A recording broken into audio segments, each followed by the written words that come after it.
چلنے کے بعد دیکھا کہ اسلام رکتا نہیں ہے، لالچ دی، الزام تراشیاں کی، دھمکایا، سبھی کچھ کا ڈالا دشمنوں نے مکے میں پیغمبر صلی اللہ علیہ وسلم کے اسلام کے اعلان کے بعد، لیکن اسلام بڑھتا رہا، مسلمانوں کی تعداد بڑھتی رہی اور بڑی تعداد میں لوگ مسلمان ہو گئے اور دشمن مایوس ہو گیا کہ اب یہ روکے نہیں رک رہے ہیں، تو پھر اب دشمن کو ضرورت تھی کہ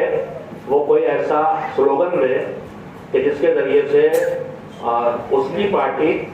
مایوسی کا شکار نہ ہو کہ اسلام تو روکے نہیں رک رہا ہے، تو یہ جو پیغمبر کے اپوزٹ پارٹی والے ہیں ان کو کچھ سلوگن دینا تھا، تو انہوں نے سلوگن یہ دیا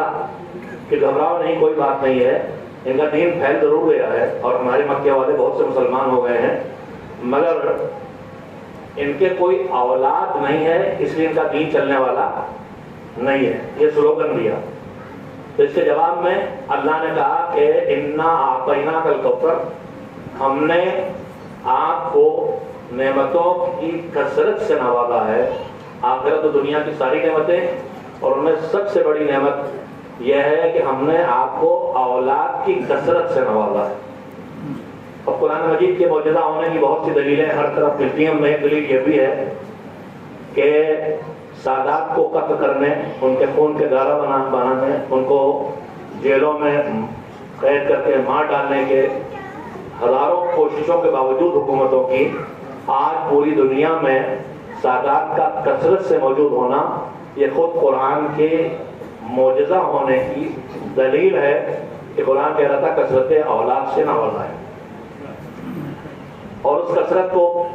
کس کے ذریعے اللہ نے عطا کیا؟ فرزند فاطمہ الزہرا سلام اللہ علیہا۔ اللہ نے اپنے رسول کو ایک بیٹی دی، اس بیٹی سے 2 بیٹے دیے، امام حسن مجتبی علیہ السلام، امام سید الشہداء،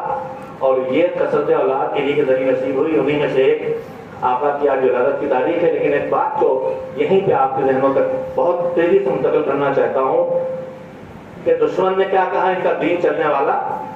نہیں ہے، اس لیے کہ ان کی کوئی اولاد نہیں ہے۔ اللہ نے کہا کہ نہیں، ہم نے تمہیں کثرت اولاد سے نوازا ہے، تم نہیں، تمہارا دشمن جو ہے اس کا سلسلہ نسل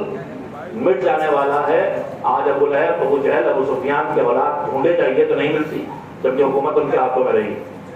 تو 2 سچائیاں ثابت کر دیں پیشین گوئی قرآن کی، ایک ان کا ہونا اور ایک ان کا نہ ہونا، دونوں سچائی۔ مگر ایک چیز ہوتی گواہی، ایک گھر والوں کی گواہی، ایک دوستوں کی گواہی، دشمنوں کی گواہی۔ اعلیٰ کوالٹی گواہی کی کردار کی ہوتی ہے کہ دشمن بھی مجبور ہو جائے اقرار کرنے پر۔ تو میں اس گواہی کا ایک نمونہ یہاں رکھنا چاہتا ہوں۔ یہ سورہ